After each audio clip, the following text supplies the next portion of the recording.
O Entre Elas tem o prazer de receber aqui hoje o Dr. Bruno Rezende, radioterapeuta.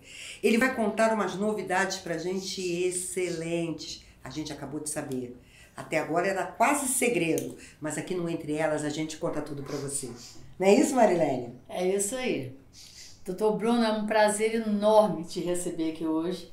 E a gente tem certeza que você, com essa entrevista, você vai facilitar para as pessoas entenderem exatamente qual o trabalho que o Hospital Evangélico está fazendo nessa área de oncologia. E você foi muito elogiada. Muita referência, referências boas a seu respeito. A gente nem te conhecia, né, Regina? Mas só ouvia falar bem. Então, para a gente é um prazer te receber e nós temos certeza que essa entrevista vai ajudar demais as pessoas. Doutor, como é que se posiciona a radioterapia dentro da oncologia? Faz esse paralelo aí pra gente, nós somos leigos, né? Antes de falar especificamente da especialidade, eu queria dizer que, apesar de vocês não me conhecerem, eu já as conheço de longa data e estar entre elas é para mim uma honra. Opa, tá? muito obrigada. Então, um prazer estar aqui essa noite com vocês. Muito obrigada. Ai, que bom. A radioterapia é parte do tripé do tratamento de câncer. Sim. Né? O tratamento de câncer, basicamente, ele é composto por cirurgia, quimioterapia e radioterapia. Então, a radioterapia é uma das importantes pernas aí do tratamento oncológico, né? Ela pode ser feita de maneira isolada ou associada com essas outras duas pernas. Sim. Isso vai depender de cada caso. E um dado que é importante quando se fala da especialidade de radioterapia é que cerca de 85% dos tratamentos feitos com radioterapia têm a intenção curativa. Tá? Então a radioterapia ela tem o potencial de curar a maior parte dos tratamentos que ela executa. Né? A gente não faz apenas tratamentos paliativos que visam melhora na qualidade de vida, mas a gente pensa na cura do doente, é um tratamento curativo. Ali, no tumor. Exatamente. Eu não entendia. Para mim, quando não tinha mais jeito a quimioterapia, é que apelava para a radioterapia. Então. Como se fosse assim... O último passo. O último passo... Isso é uma coisa interessante para desmistificar, por isso que eu frisei bem. Porque muitos pacientes chegam no meu consultório e falam, doutor, mas não dá para operar? Ah, se não dá para operar, então eu estou morrendo. Não, não é assim. Então, é como eu estou dizendo, 85% dos pacientes que entram no meu consultório, eles estão ali por uma intenção curativa. Então, existem casos que a cirurgia é melhor e existem casos que a radioterapia é melhor. Então, você ter indicação de radioterapia não necessariamente quer dizer que você está pior por não ter indicação de cirurgia. Entendo. Você também exerce outros cargos dentro do Hospital Evangélico? Dentro e fora do Hospital Evangélico. Quais são? Minha vida é bem corrida, vamos dizer assim, né? Hoje eu sou diretor clínico do Hospital Evangélico, já estou agora entrando no segundo mandato de direção clínica. Eu sou coordenador da radioterapia do Hospital Evangélico, lá também exerço a presidência do Comitê de Humanização do Hospital e eu sou diretor de marketing e comunicação da Sociedade Brasileira de Radioterapia. Ora! Estou no primeiro mandato da Sociedade Brasileira de Radioterapia, também trabalhando a nível nacional para poder divulgar a especialidade e trazer melhorias para a especialidade, principalmente para o paciente do Sistema Único de Saúde, que é o foco principal, talvez, das políticas públicas pela falta de acesso. Pela falta de acesso. Não pela importância, mas pela falta de acesso que a gente não vê na saúde suplementar. Doutor, humanização virou palavra-chave durante a pandemia.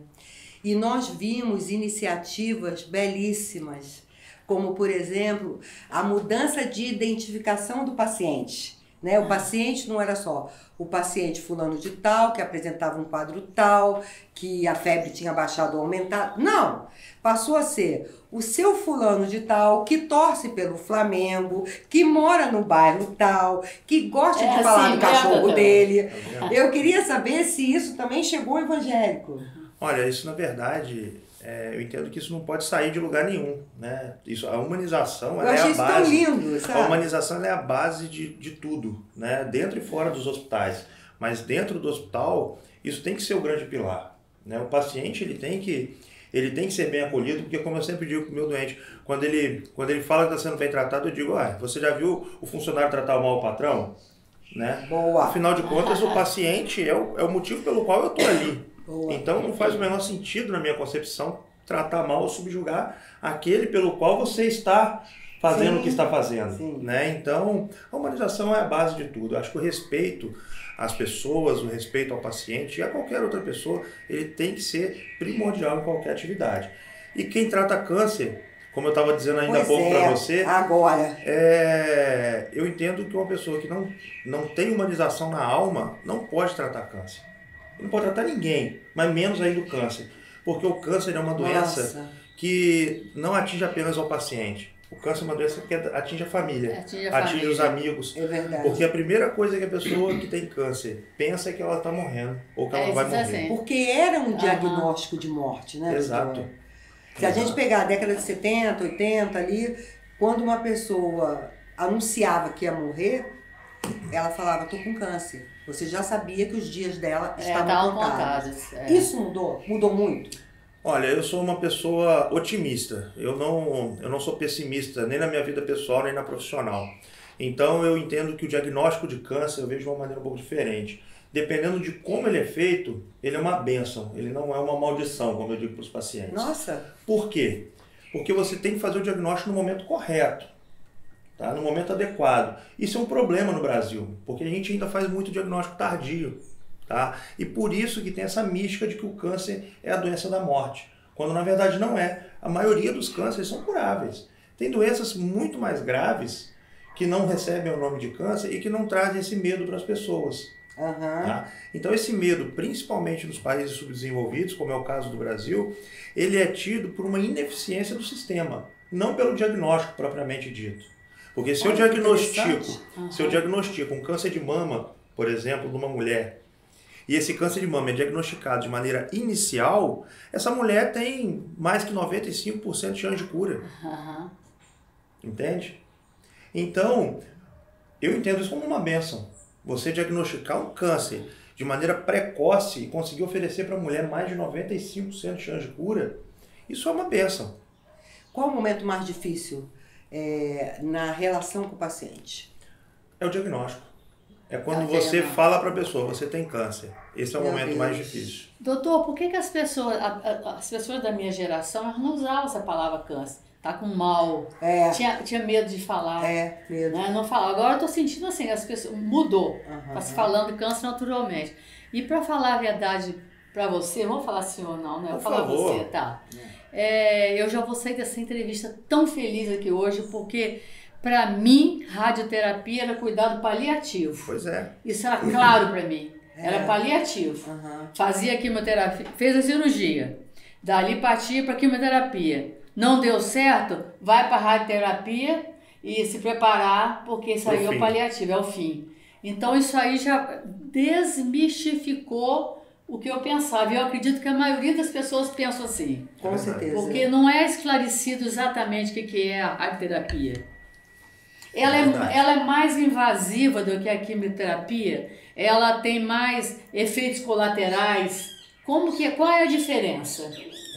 A radioterapia, ela é um tratamento totalmente distinto. A quimioterapia, ela pode ser basicamente de duas maneiras. Na veia ou via oral. É um remédio, tá? É uma droga. A radioterapia é um tratamento com radiação. É um raio-x, o mesmo raio-x que tem em pronto-socorro. Quando você vai lá e quebra a mão, você vai fazer um raio-x ou está com uma pneumonia e faz um raio-x de tórax, é o mesmo raio-x. A diferença é a energia. Aquele do pronto-socorro tem uma energia baixinha. Esse meu raio-x tem uma energia grande, uma energia com o objetivo de matar a célula do câncer. Então, é um raio-x com o objetivo de destruir a célula do câncer, né? E esse ponto você tocou num ponto chave, né, que a gente acabou de falar sobre para que serve a radioterapia, né? Se ela tem intenção curativa ou não. Ela é um tratamento que eu me pergunto até uma coisa diferente. O que é o paciente paliativo? Hoje em dia, esse paciente já está virando uma interrogação. Porque a gente está conseguindo prorrogar tanto a vida dessas pessoas que o conceito de paciente paliativo tem ficado complexo. Em que cenário que eu vou dizer que esse paciente, olha, você é um paciente em cuidados paliativos exclusivos, um paciente que vai inevitavelmente evoluir para a morte. Eu, quando cheguei em Cachoeira, eu conto esse caso, se vocês me permitirem, rapidamente eu vou contar. Eu tive um paciente, logo que eu cheguei em Cachoeira, 7 anos atrás, que entrou no meu consultório com com um diagnóstico extremamente sombrio, uma metástase cerebral de um câncer de pulmão. E é um paciente que tinha, pelo diagnóstico histológico, patológico e o estadiamento clínico, um paciente que estava condenado à morte, teoricamente. Terminal. Um paciente, ele não era terminal porque ele não estava morrendo, Entendi. mas ele era paliativo. Sim. Paliativo e indubitavelmente morreria Não tinha mais da cura. doença. Pois bem, nós tratamos esse paciente e no último, há uns 2, 3 meses atrás, esse paciente foi ao meu consultório me dar um abraço. Então é um paciente que tinha 6 meses de vida e está vivo há mais de 6 anos, sem evidência de doença. Tá? Bruno, então você fez um milagre? Eu não sou milagre, eu sou médico. Né? Eu sempre deixo isso muito claro. Eu sou médico, eu uso a ciência para embasar as minhas condutas. Mas as pessoas são diferentes, as respostas são diferentes e as técnicas e tecnologias têm evoluído muito. A quimioterapia, a imunoterapia agora, a terapia alvo molecular, os tipos de radioterapia. Então, assim, o que é um paciente terminal hoje? É um conceito difícil de falar. Doutor, desde o início da pandemia, mesmo antes, né? Mas com a pandemia, o SUS passou a ser muito questionado. Funciona o Sistema Único de Saúde? E aí eu te pergunto, funciona o Sistema Único de Saúde para quem está lá dentro? Para quem está na linha de frente? Eu sou um apaixonado pelo SUS. Tá? Eu sou um apaixonado pelo SUS e eu brigo todos os dias pela melhoria do SUS. Eu acho que sem o SUS, um país como o nosso, as pessoas que não têm condição de pagar por uma consulta, por um exame, elas morreriam à míngua sem qualquer tipo de assistência. Então o SUS para mim é um modelo revolucionário. Ele é perfeito? Não, ele não é perfeito. E não será perfeito nunca, como não existe nada que seja perfeito. Nem na saúde suplementar, né? Os pacientes de convênios particulares, etc. Nem esse grupo tem a perfeição. O SUS muito aquém disso, mas ele consegue ofertar tratamento digno na maioria dos casos. Em oncologia, especificamente, aqui no Espírito Santo, nós temos um acesso diferenciado. Tá?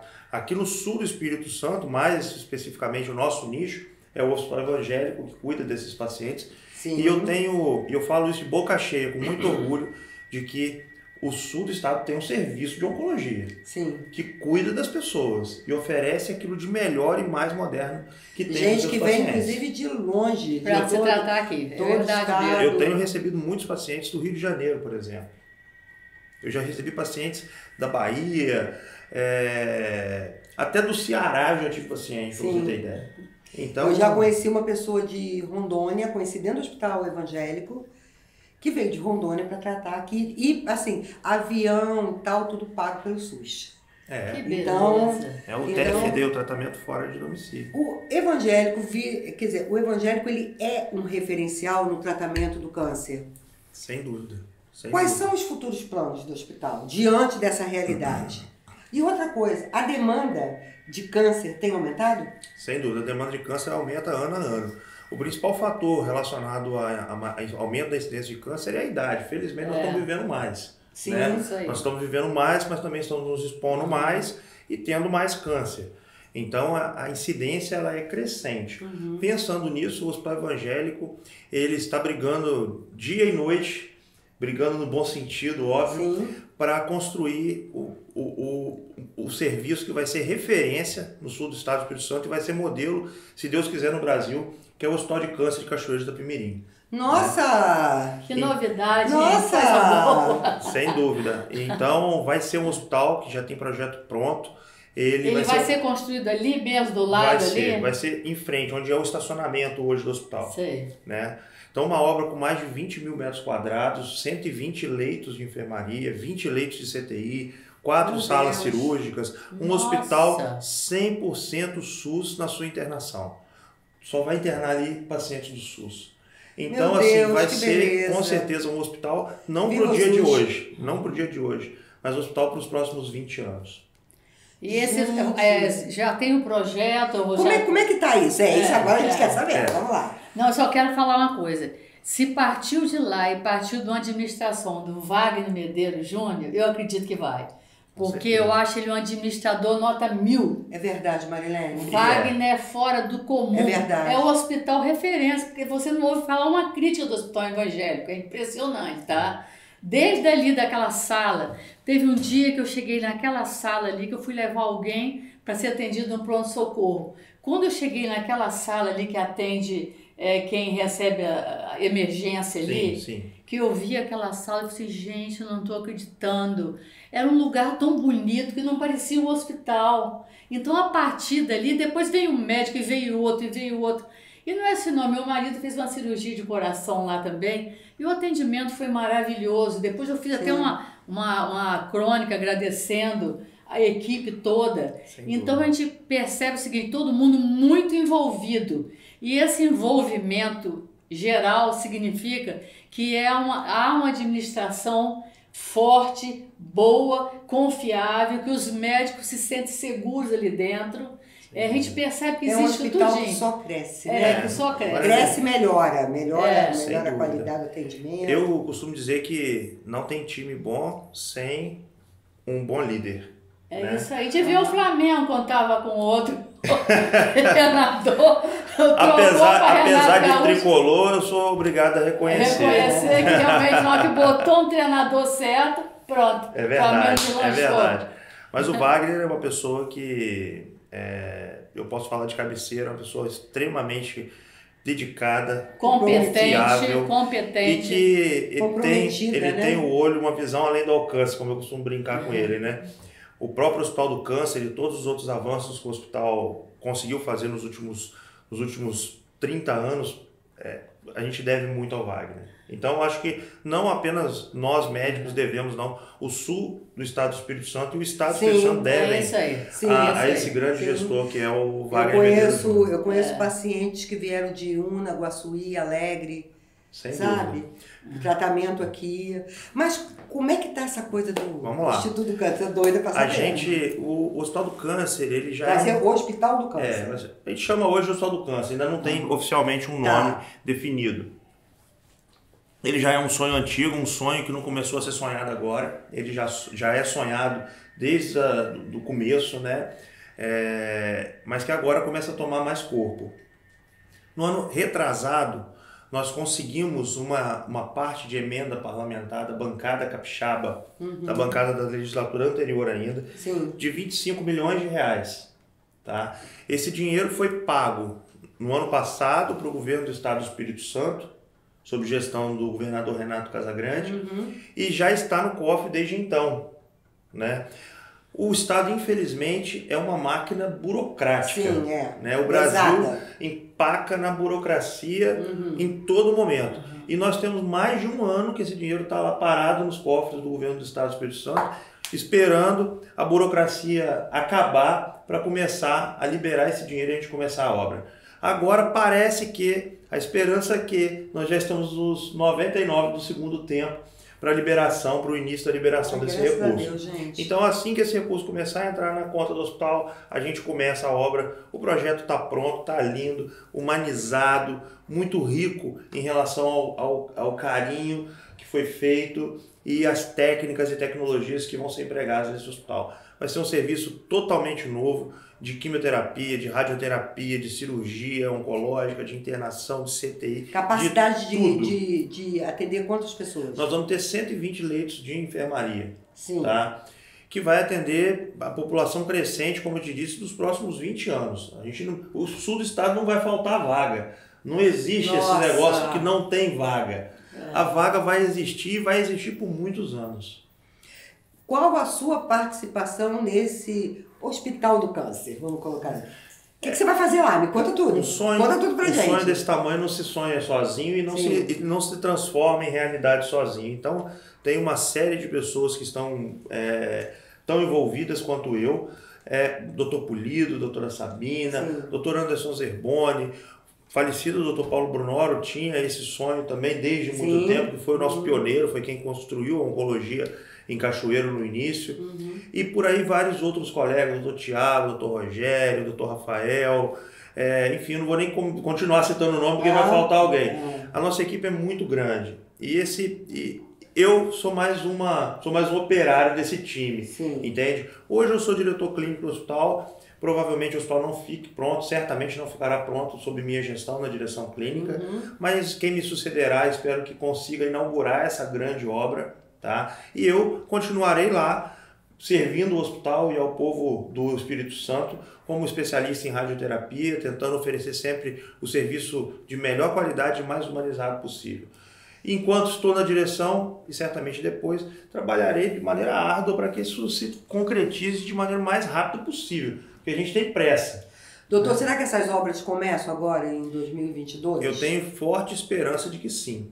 A expectativa é que comecem ainda esse ano. Não, porque se for para pressionar o governador, a gente pressiona também, Marilene. Vamos pressionar. O governador tem um compromisso firmado conosco e em várias oportunidades de que o dinheiro será liberado. É um dinheiro que veio da bancada, não é contribuição do Estado. Sim, claro. Então isso não é favor, sabe? Isso não é favor, isso é obrigação. Uhum. E o Estado do Espírito Santo, e eu não me refiro ao governador Renato, eu me refiro ao Estado capixaba, tem uma dívida com o povo sul-capixaba de fazer um grande investimento aqui no Sul. Sim. Então, o que eu espero aí sim do governador Renato é que ele não deixe nos 25 milhões, que ele aporte recurso estadual aqui dentro. Uhum. Que a gente não vai conseguir construir o hospital com 25 milhões, ele não vai custar 25 milhões. 25 milhões é o começo da obra, a gente precisa terminar. Começozinho. É como eu digo para eles, eu não quero construir um estacionamento, eu quero construir um hospital de câncer. Sim. Então eu preciso de recursos. E eu espero que o governo do Estado do Espírito Santo e o Estado do Espírito Santo tenham esse olhar para o sul do Espírito Santo, que tem esse déficit de investimento na área de saúde de décadas. Né? A gente vê a região metropolitana com o Hospital Jaime, o Hospital Central, o Hospital São Lucas, agora um grande hospital em Cariacica será construído. E o que foi construído no sul do estado? A gente precisa do hospital de câncer. Sim, claro. Não, com certeza. Doutor, nós estamos chegando ao finalzinho da nossa entrevista, né, Marinho? Puxa vida. Tá tão bom esse papo. Tá leve, tá gostoso. Engraçado, né, Marilene? Falar de um tema assim, difícil, porque doença é sempre um tema difícil. É duas coisas. Com o doutor Bruno ficou tão fácil. Falar com o doutor Bruno foi ótimo. Não, mas ficou fácil. E segundo, falar do evangélico. Eu estava lembrando aqui, enquanto você estava falando, que meu marido esteve lá, ele fez uma cirurgia cardíaca e ele ficou uma semana no hospital. E eu sou muito observadora. Quando ele saiu, eu escrevi uma carta para Wagner, elogiando os pontos positivos e colocando os pontos negativos que eu tinha observado. Perfeito. 15 dias depois eu fui convidada para ir lá. Você acredita que tudo que eu tinha botado que não estava bom foi corrigido? Eu fiquei tão impressionada com aquilo que eu cheguei até a escrever sobre isso. Eu fiquei impressionada. Não, sim. Tudo que eu coloquei, desde a hora que chega o visitante, até ir lá onde está a pessoa operada, e fui colocando o que eu tinha observado. Primeiro eu fiz os elogios, que foram muitos, e fiz as críticas. Perfeito. Pensei que fosse ficar nisso mesmo. Fiquei impressionada. Me convocou, vem aqui para ver se agora está tudo certo. E estava tudo perfeito. Que coisa, né? Maravilhosa. Foi impressionante. Marilene, eu acho que assim, o maior erro do ser humano é não reconhecer o próprio erro. Né? Porque todos temos falhas. É um hospital grande demais, é um hospital o administrador enxergar tudo. Exato, mas a gente tem que evoluir todo dia. Todo dia aí. Um pouquinho. Eu espero que você não precise da gente, né? Mas, eventualmente, se você for fazer um exame de revisão, alguma coisa, você chega se e me veja mandar uma para coisa ainda mais radioterapia, eu vou feliz, que eu vou saber que eu não estou morrendo. Porque eu achava que eu ia para radioterapia e estivesse morrendo. Não vai não, de jeito nenhum. Sai pra lá esse negócio de morte, né? Que negócio de morte é coveiro. O que é mais bonito lá no hospital evangélico, por isso que eu sei que esse projeto vai dar certo, tenho certeza, é porque é um órgão vivo aquilo lá, porque todos os médicos, todos os funcionários, todo mundo que gosta tá de trabalhar lá. se compromete, e se compromete com a população, e se compromete com o SUS. Então a gente tem muita certeza que isso vai dar certo. Doutor, a gente adorou te receber aqui. Faça suas considerações finais, porque vai voltar, Marilene. Tá vendo? Não tem jeito. Bom, eu só queria agradecer de novo, um prazer, uma honra muito grande estar aqui entre vocês e falando com vocês, né? O Hospital Evangélico está de portas abertas para quem precisar, na circunstância que nós pudermos atender, sempre com muito prazer, com um sorriso no rosto e com qualidade no atendimento. Prazer estar aqui com vocês hoje. Muito obrigada, sempre doutor. que precisarem de mim, estou às ordens, à disposição. Faça seu comentário aqui embaixo, porque essa entrevista foi boa demais, não foi? Então, faça seu comentário, sua proposta. A gente até encaminha as suas perguntas para o doutor Bruno. Pode deixar. Compromisso nosso. Abraço, até o próximo Entre Elas. Até logo.